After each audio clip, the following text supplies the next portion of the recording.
축복합니다. 감사합니다. 모두 편히 앉으시길 바랍니다. 성부와 성자와 성령의 이름으로 말씀드립니다.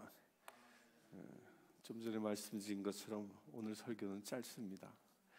그러나 굉장히 중요한 말씀을 선포할 겁니다. 네? 더워요?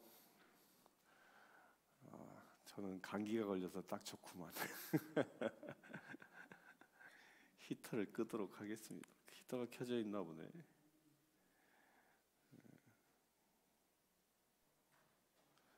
이게 서비스 룸이 온라인이 오프라인이 돼 있네. 그 열쇠로 좀 끄실래요?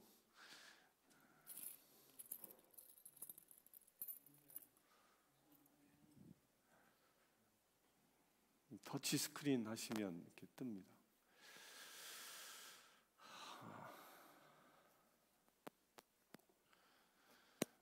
우리 에스겔서 38장 긴 한 장을 다 읽었는데요. 그 말씀을 오늘 강해하는 시간을 갖도록 하겠습니다. 최근 몇 년 사이에 세계에는 엄청난 일들이 계속적으로 일어나고 있습니다. 그 유명한 2020년도에는 무슨 일이 일어났죠? 2020년에 코로나 사태가 일어났죠.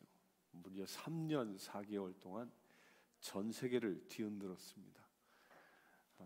이 코로나 지금도 우리 루키오 목사님 코로나 걸리셔서 못 오신다고 지금도 세계를 힘들게 합니다. 어찌됐건 공식적으로 또 팬데믹이 종료되자마자 무슨 일이 일어났습니까? 러시아가 우크라이나를 침공했습니다. 지금도 1년이 넘도록 지금도 전쟁 중에 있습니다. 지금도 수천 명이 죽어가고 있습니다.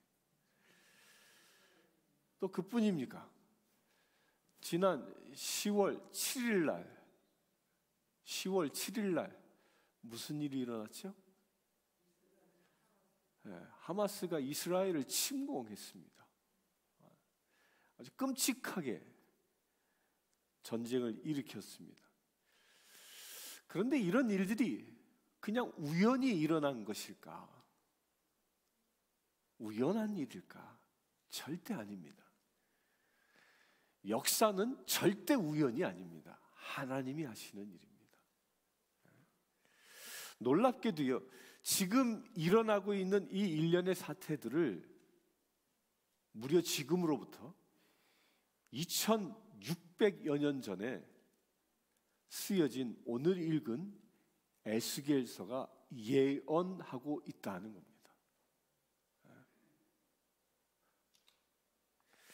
에스겔서 37장, 오늘 읽진 않았지만 읽은 그 말씀 앞에 있는 거죠. 그 유명한 말씀이 있습니다. 무슨 말씀입니까? 그발 강가의 마른 뼈들이 살아나는 이야기입니다. 이 마른 뼈들이 살아나서 이스라엘로 들어가게 된다라는 그 대예언의 말씀이 37장입니다. 근데 이 예언의 말씀은요, 1948년 전까지는 무슨 얘기인지 몰랐습니다. 근데 1948년이 되어서야 이게 이 말씀이구나 라고 사람들이 깨닫기 시작했습니다. 무엇이에요? 1948년에 이스라엘 사람들이 전 세계에 흩어져 있었던 사람들이 이스라엘이 독립하면서 그 가나안 땅으로 돌아가기 시작했다는 거예요. 곧 1948년부터 에스겔서 37장의 말씀은 성취되기 시작했던 겁니다. 이 유대인들의 귀환을 뭐라고 얘기하냐면 알리야라고 얘기합니다. 알리야. 여러분들 이 말은 기억하고 계셔야 됩니다. 알리야가 뭐라고요? 유대인들이 자기의 본토로 귀환하는 걸 보고 알리야라고 해요.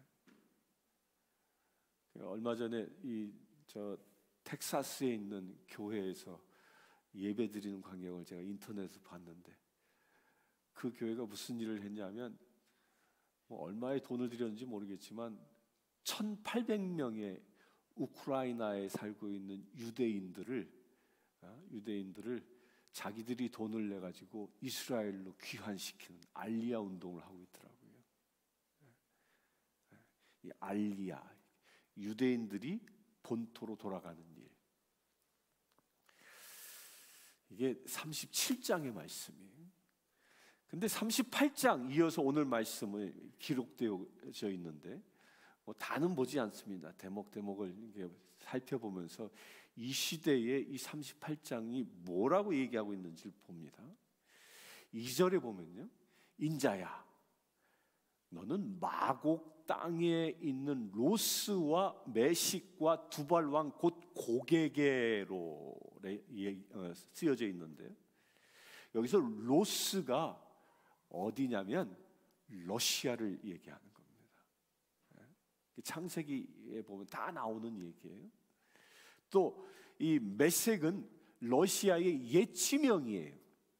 또 두발 왕이라고 나와 있는데, 두발이란 지역은 그 터키 지역을 얘기하는 겁니다. 그 투르키의 민족들 있잖아요. 그 민족들을 이야기합니다. 또 5절에서 6절에 보면 바사와 구스와 붓과 고멜과 그 모든 때와 북쪽 끝의 도갈마 족속과라고 얘기하고 있는데, 바사가 어디냐면요, 바사는 지금의 이란을 얘기하는 거예요. 옛날에 페르시아, 이란. 또 구스는 어디냐면 지금의 아프리카의 이디오피아를 이야기합니다. 붓은 어딜까요? 붓은 지금의 아프리카 북부의 리비아를 얘기합니다. 그리고 고멜과 북쪽 그 도갈마 역시 이 터키 민족들, 이 투르키의 민족들, 이 그들의 조상들을 이야기하고 있는 겁니다. 그러면서 뭐라고 돼요? 그 모든 때 많은 백성의 무리를 너와 함께 끌어내서 전쟁이 일어난다고 예언하고 있는 거예요. 그래서 그들이 어디로 갑니까? 그들이 다 8절에 보면 오래 황폐하였던 이스라엘 산에 이르니라고 얘기합니다. 그들이 순식간에 모여서 이스라엘로 진군한다는 겁니다. 그런데 그 산에 거주하는 이스라엘 백성들의 상황을 성경은 또 아주 희한하게 묘사합니다. 그 땅 백성은 칼을 벗어나 여러 나라에서 모여 들어오며, 놀랍죠? 그 이스라엘 백성들이 곧 핍박을 피해서 여러 나라에서 돌아온다는 거예요. 이방에서 나와 평안히 거주하는 중이라. 그들이 본국으로 돌아와서 평안히 거주하고 있다는 거예요. 이 놀라운 말씀입니다. 또 이스라엘은 바벨론 때부터 포로 생활을 회복했지만 어떻게 했어요? 또 흩어졌잖아요. AD 70년에 이스라엘은 완전히 멸망해서 로마 군대에게 함락되어져서 전 세계로 뿔뿔이 흩어졌습니다. 그래서 무려 2000년 동안 떠돌아다녔던 그 유대인들이 칼을 피해서, 칼을 벗어나서, 핍박을 벗어나서 여러 나라에서 돌아와 이스라엘을 이루고 평안히 거주하고 있는 그때에 뭐가 일어난다? 전쟁이 일어난다라는 겁니다.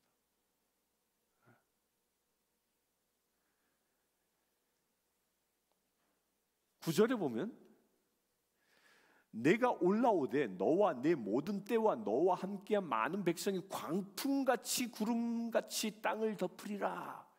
이스라엘이 침공한 그 군대를 얘기하는 거예요. 그들이 순식간에 전쟁을 일으킨다, 전쟁이 일어난다 라고 예언하고 있습니다. 여러분들요, 전 세계 사람들이, 심지어는 그 정보력이 뛰어나다라는 이스라엘조차도요, 10월 7일 날 하마스가 이스라엘을 향하여 로켓탄을 5,000발을 쏘리라고는 아무도 알지 못했습니다. 민간인을 잡아다가 포로로 끌어가고 끔찍하게 어린아이들을 참수시키고 뭐 인간이 할 수 없는 짓거리들 그렇게 날이라고는 아무도 알지 못했습니다. 정말 순식간에 일어난 일이었습니다. 근데 그 일이 지금 에스겔서에 예언된 이야기라는 거예요. 10절의 말씀에 보면 이런 이야기가 있어요. 그날에 내 마음에서 여러 가지 생각이 나서 악한 꾀를 내어 말하기를. 여기 내라는 거 침공자를 얘기하는 거예요. 내가 평원의 고을들을 올라가리라. 성벽도 없고 문이나 빗장도 없어 염려 없이 다 평안히 거주하는 백성에게 나가서 물건들을 겁탈하며 노략하리라. 이스라엘을 향하여 진군한다라는 이야기입니다. 여러분들, 에스겔 선지자는 2000약 600년 전에 활동했던 사람이에요. 우리나라로 얘기하면 고조선 시대 때예요. 그 시대에 살았던 사람들이었는데, 이 에스겔 선지자 시대에는요, 성벽이 없이 사람이 평안하게 산다라는 것은 있을 수 없는, 상상할 수 없는 일이었어요. 그때 사람들은 다 성을 쌓고 그 안에서만 평안을 누릴 수 있었거든요. 따라서 이 말씀은 당시의 사람들에게는 이해가 불가능한 얘기예요. 어떻게 성벽도 없는데 평안히 사냐? 늘 외적이 침공해 와서 다 뺏어갈 텐데. 이해할 수 없는 이야기입니다. 그런데요, 지금 이스라엘이 성벽이 없습니다. 제가 이스라엘을 가봤는데 곳곳마다 마을들이 있는데요, 그 마을에 성벽이 없어요. 다 개방돼 있어요.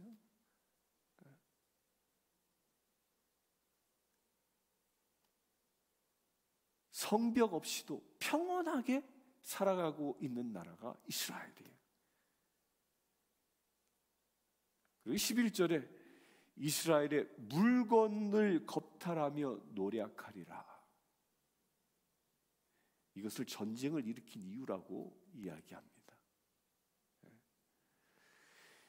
이 이스라엘을 12절에는요, 황폐하였다가 지금 사람이 거주하는 땅과 여러 나라에서 모여 짐승과 재물을 얻고 세상 중앙에 거주하는 백성을 치고자 할 때라고 묘사합니다. 이스라엘을 어떻게 묘사했어요?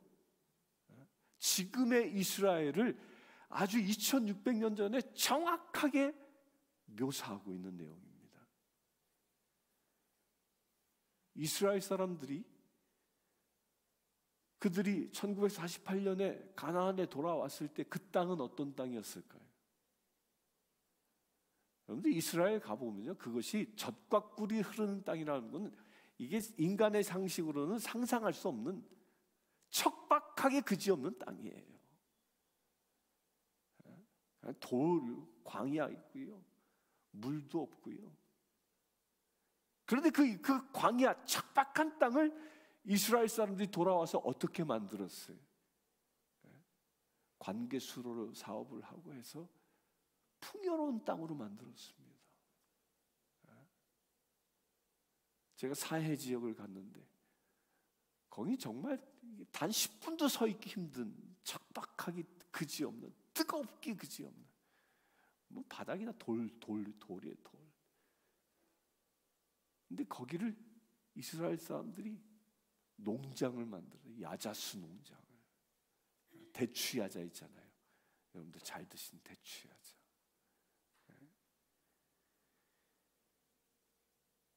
그렇게 농장으로 변화시킨 이야기를 언제 예언했어요?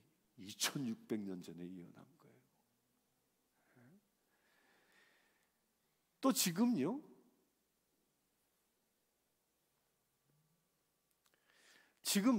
지금도 이스라엘 사람들은요, 세계에서 가장 잘 사는 민족이 누구예요? 이스라엘 유대인들이에요.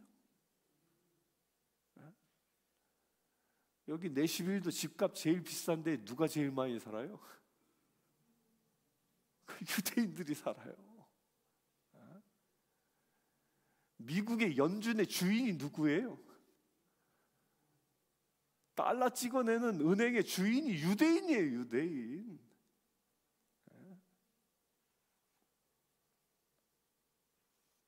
이 나라를 북쪽에 있는 나라들이 침략한다는 거예요. 그 13절을 읽어보면 더 소름이 돋습니다. 스바와 드단과 다시스의 상인과 그 부자들이라고 기록하고 있어요. 이게 뭔 얘기냐면요, 여기서 스바는 이게 사우디아라비아 반도가 있으면 그 맨 밑에 예멘이라는 나라를 스바라고 얘기해요. 또 지금의 이 사우디아라비아를 드단이라고 얘기해요. 드단. 또 다시스는 어디냐? 스페인을 상징하는데 성경에서 다시스 그러면 유럽 땅을 상징하는 거예요. 그리고 부자들이라고 얘기했는데 이 부자들은 누굴 얘기하는지 아세요? 누굴까요? 부자들은 미국을 얘기하는 거예요. 미국에 있는 부자들. 이들 국가들이 누구 편이 된다고요? 이스라엘 편이 된다는 거예요. 그리하여 마국을 비롯한 이 북쪽에서 침공해 내려오는 그 침략자들을 대항한다라는 거예요. 여러분들 뉴스 지금 듣고 보고 계시죠? 똑같은 얘기가 지금 뉴스에서 들려오고 있어요. 지금의 정세와 아주 정확하게 성경이 얘기하고 있는 겁니다. 하마스는 누가 지원합니까? 러시아가 지원하고요, 이란이 지원합니다. 곡과 마곡이 하마스를 지원하고 있는 거예요. 팔레스타인 곡과 마곡이 지원하고 있는 겁니다. 반면에 이스라엘은 얼마 전까지 전쟁이 일어나기 전까지 뭐가 있었어요? 이스라엘은 사우디아라비아하고 국교 수립을 하려고 했거든요. 누가 지원해? 드다라고 했던 이 사우디아라비아가 오히려 이스라엘을 지원합니다. 예멘과 EU와 미국이 누굴 지원해요? 이스라엘을 지원해요. 성경의 예언이 그대로 지금 이루어지고 있는 겁니다. 그런데 이 전쟁의 이유가 뭐냐는 거예요. 왜 전쟁이 일어나냐? 18절에 13절에 이렇게 얘기합니다. 은과 금을 빼앗으며, 뭐 때문에? 은과 금을 빼앗아 곧 물질을 얻기 위해서 돈 때문에 전쟁을 일으킨다라는 거예요.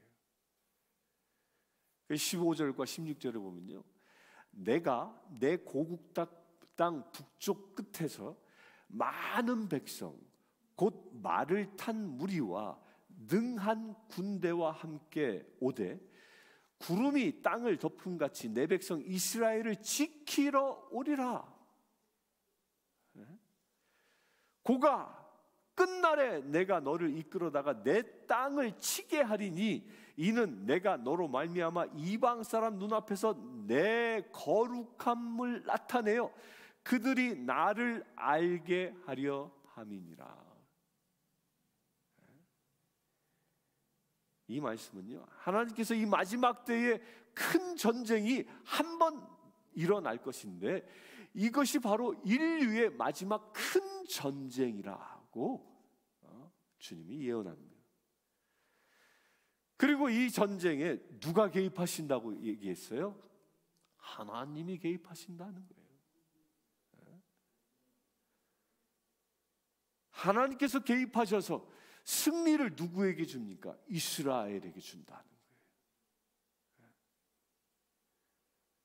그리고 이를 통해서 이스라엘도 하나님의 그 예언이 정말 하나님이신 줄 알게 한다라는 거예요. 그리고 온 세상 민족들이 다 하나님의 그 위대함을 찬양하게 될 것이다 라는 겁니다. 근데 앞에 지도가 있죠. 이 지도를 편의상 이쪽을 보겠습니다. 여기 지금 지도에는 보이진 않지만 요 위에가 어느 나라예요? 요 위에가 요게 흑해요. 흑해를 둘러싼 위에가 어느 나라일까요? 지금은 러시아예요. 러시아.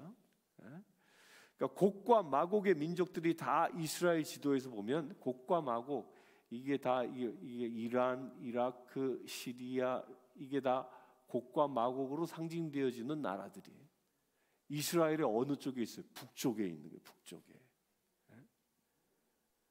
이 나라들은요, 러시아를 제외한 나머지 국가들을 이스라엘을 대적하는 국가들의 그 이슬람의 공통점이 있습니다. 그게 뭐냐? 시아파예요. 시아파. 그 시아파에 소속되어져 있는 그 이슬람들이 러시아하고 연합합니다. 그래서 그 하마스도 시아파입니다. 여러분들 9.11 테러를 일으킨 이슬람 종파가 어딜까요? 그 IS잖아요. 그 IS도 시아파 소속 사람들이에요. 이들이 러시아하고 이들이 다 연합해서 북쪽으로부터 이스라엘을 침공해 내려온다라는 겁니다. 이게 지금 뉴스를 제가 얘기하는 게 아니라 에스겔에서 38장에서 이야기하고 있는 내용을 제가 지금 설명하고 있는 거예요. 그런데 놀랍게도 지금 여러분들이 듣고 있는 뉴스 내용과 똑같지 않습니까? 똑같아요. 지금 우리가 듣고 있는 들려오는 소문과 예언의 말씀이 똑같이 진행되고 있다는 거예요. 저는 이 말씀을 한 주간 동안 묵상하면서 감기 몸살로 끙끙 앓고 있었지만 온몸이 소름이 돋습니다. 세상이 정말 마지막 때의 그 예언을 향해서, 인류의 종말을 향해서 나아가고 있음을 여러분들 깨달아야 합니다. 그냥 어제가 오늘같이 오늘도 내일같이 내일도 오늘같이 이렇게 사는 시대가 아니에요.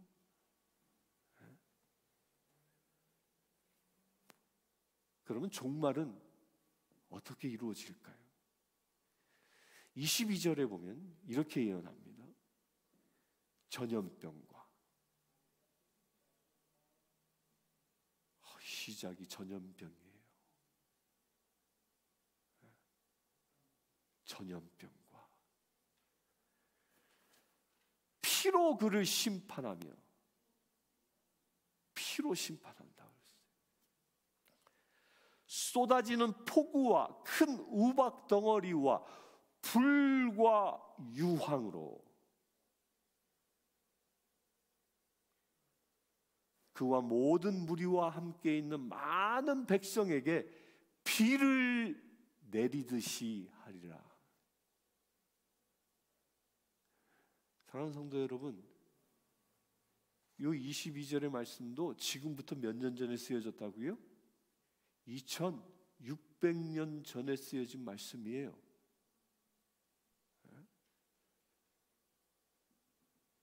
그런데 이 22절의 말씀 여러분들 한번 잘 생각해 보세요. 뭔가를 에스겔이 보고 환상을 보고 지금 쓰고 있는 거예요. 근데 2600년 전 사람으로는 도대체 저게 뭔지 모르는 거예요. 그런데 하늘에 이상한 일들이 일어나고 있는 거예요. 불과 유황이 쏟아진다. 여러분들 뉴스에서 보죠. 하마스에서 전쟁이 일어나는데 하늘에서 막 불이 떨어져요. 네이팜탄이라는 게 막. 에스겔이 그걸 뭐라고 얘기하겠어요? 그러니까 그냥 불과 유황 이렇게 표현한 거예요. 큰 우박 덩어리와, 이걸 뭘 보고 얘기하는 걸까요? 불이 붙어가지고 막 불덩어리가 오는데 마치 이게 뭐 큰 우박 같아? 저는 이 말씀 보면서 이걸 뭘 보고 에스겔이 썼냐면 미사일이 날아오는 걸 못 썼다고 생각하는 거예요. 에스겔이 미사일을 어떻게 알겠어요? 근데 분명히 하늘에서 뭔가 덩어리가 떨어져 내려와. 막 불이 붙은 덩어리가 떨어져 내려오는 거예요. 여러분들 뉴스에서 보잖아요. 불 붙은 덩어리가 하늘을 나르더니 막 떨어져 내려오잖아요.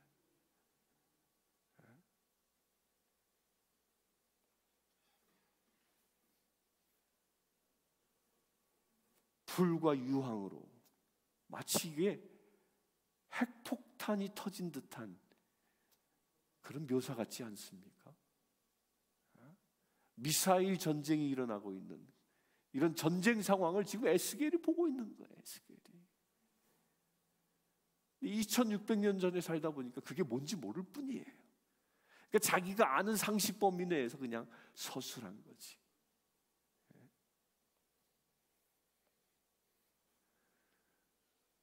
제가 이 설교를 쓰기 직전에 뉴스를 하나, 아주 따끈따끈한 뉴스를 하나 봤는데, 그게 뭐냐면 이스라엘에 잠수함이 6척이 있어요. 그 6척 모두가 다 핵폭탄을 실을 수 있는 잠수함이에요. 잠수함 한 척당 6개의 핵미사일을 실을 수 있는 잠수함이에요. 근데 그 6척 중에 3척이 지금 어디가 있냐면, 어디에 배치됐냐면, 지난 금요일 날 뉴스예요. 홍해바다에 배치됐어요. 지금 그 3척이 홍해바다에 잠항하고 있어요. 실전 모드에 들어갔다는 거예요. 그런데 그 미사일의 사거리가 어디까지냐면요, 홍해바다에서 쏘면, 홍해바다 어딘지 알죠? 여기가 홍해바다. 여기 지금 그 뉴스에는 그 잠수함이 어디가 있냐면 여기쯤 있대. 여기쯤. 근데 여기서 쏘면, 잠수함에서 쏜 미사일이 어디까지 날아가냐면 이 이란의 테헤란까지 날아가는 거예요. 딱 그 사거리 안에 들어오는 거예요. 딱 그 사거리 안에.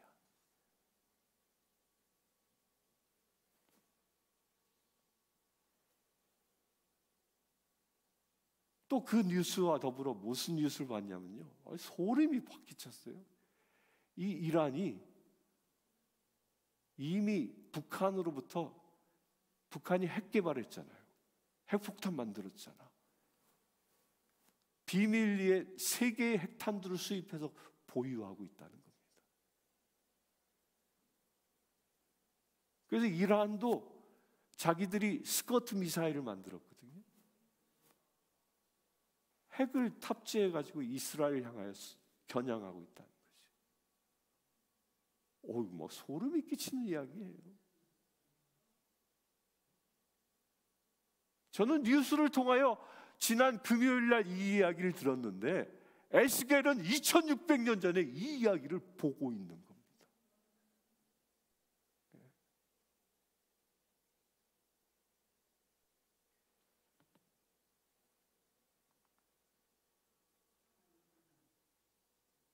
지금 하마스와의 그 전쟁이요, 진짜 에스겔서 38장의 예언이 이루어지는 첫 시작점이라고 생각한다면,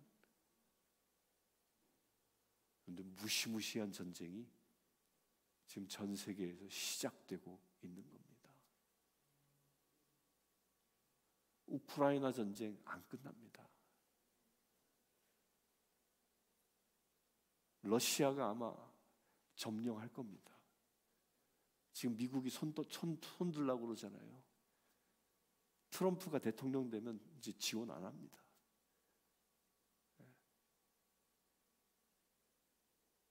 또 무슨 전쟁 이야기가 나와요? 중국이 대만 침공한다고 그러죠. 이게 시작이에요, 시작.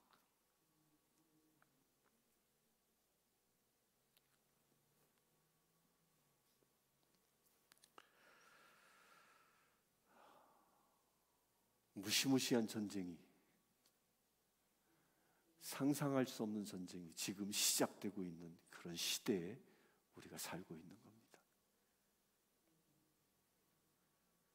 23절에 보면 내가 여호와인 줄을 그들이 알리라. 그런데 왜 하나님은 이 전쟁을 용납하셨을까? 이유가 분명히 있는데 그게 뭐냐요? 이 전쟁을 통해서 온 세상 가운데 그 이스라엘도 세상의 모든 사람들이 정말 이 세상의 주인이 누구라고요? 하나님이시다라는 것을 알게 하시기 위함이라는 거예요.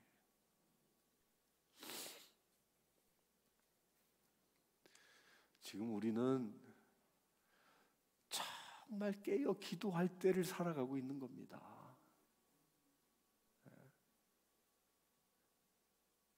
이 중요한 시기에 여러분들을 살려주신 목적이 있어요.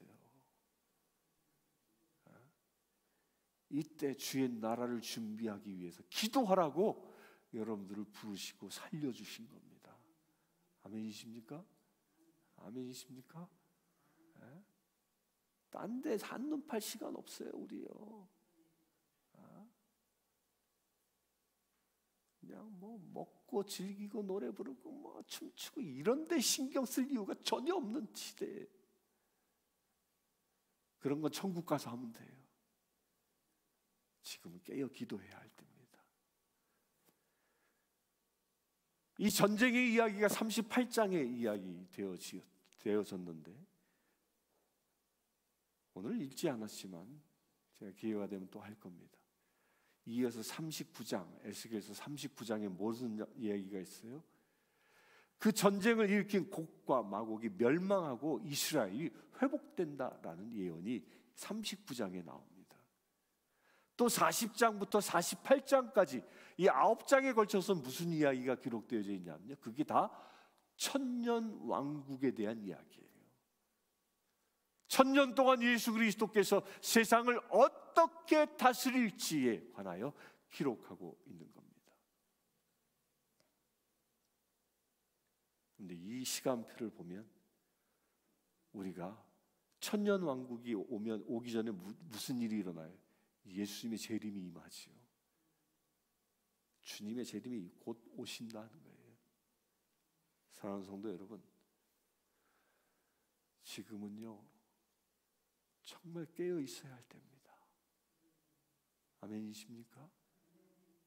한국 가셔도 깨어 있으십시오. 친구 만나 그냥 좋은 거 맛있는 거 막 먹느냐 정신 다 팔지 마시고 그 땅을 밟고 기도하라고 보내시는 겁니다. 아멘이십니까? 이 38장의 말씀이 이루어지면요 서울은 초토화됩니다. 김두리 권사님 괜히 보내시는 거 아니에요. 눈물로 기도하라고 보내시는 겁니다. 아멘이십니까? 서울이 겉은 화려해도요 풍전등화의 도시와 같은 것이, 이 내시빌은 복받은 곳이에요.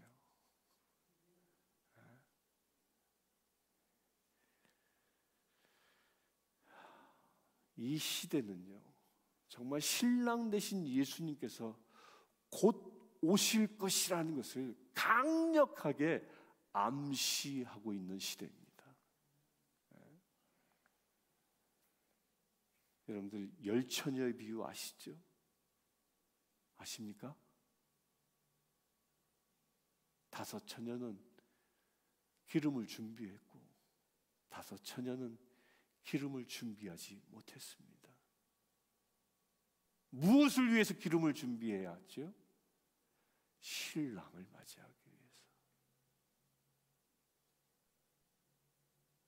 이제 이 곡과 마곡의 전쟁이 끝나고 나면 신랑 되신 주님이 이스라엘의 회복을 위하여 오신다는 거예요. 근데 그 신랑 되신 주님과 더불어 혼인잔치에 들어갈 수 있는 사람은 기름을 준비한 5 처녀뿐이라는 겁니다. 안타깝게도 우리 가운데는 어떤 분은 기름을 준비한 5 처녀에 속한 사람이 있을 수 있고, 어떤 분은 기름을 준비하지 못하여 신랑을 맞이할 수 없는 5 처녀가 있을 수도 있다라는 겁니다. 여러분들은 어느 편에 속하겠습니까?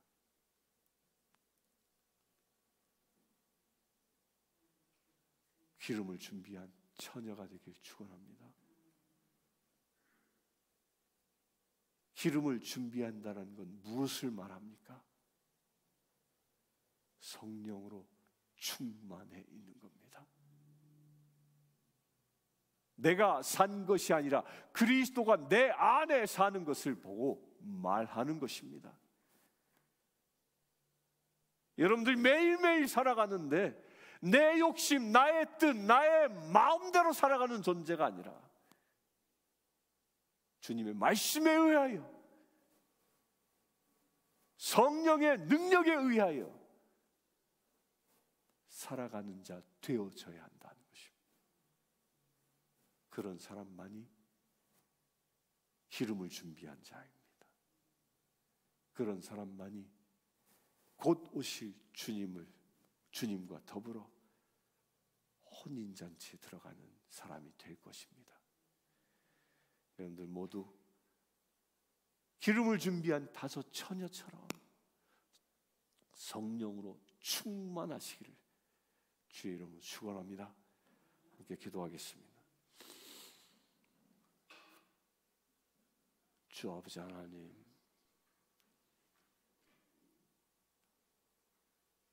마지막 시대를 살아가고 있는 우리들에게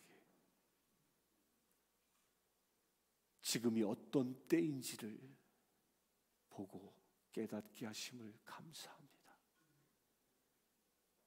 주님, 기름을 준비한 5 처녀처럼 신랑 되신 주님을 맞이하기에 합당한 주의 신부들 되어지기를 원합니다. 주님, 이 시간 예배하는 모든 심령들 주님의 신부로 합당하도록 성령의 기름 부으심이 넘쳐나게 하여 주시옵소서. 넉넉히 기름을 준비한 5 처녀 되게 하여 주시옵소서. 또한 주님께서 우리를 이 땅에 불러주셔서 마지막 시대를 알게 하셨사오니 우리가 깨어 기도하는 자 되어지기를 원합니다. 주님의 나라를 준비하며 나아가는 거룩한 중보자들로 세워지기를 원합니다. 우리 성신교회가 진정 시대를 알고 주님의 나라를 예비하여 나아갈 수 있는 거룩한 우리 교회 되게 하여 주시옵소서. 우리 주 예수 그리스도의 이름으로 기도드리옵소서.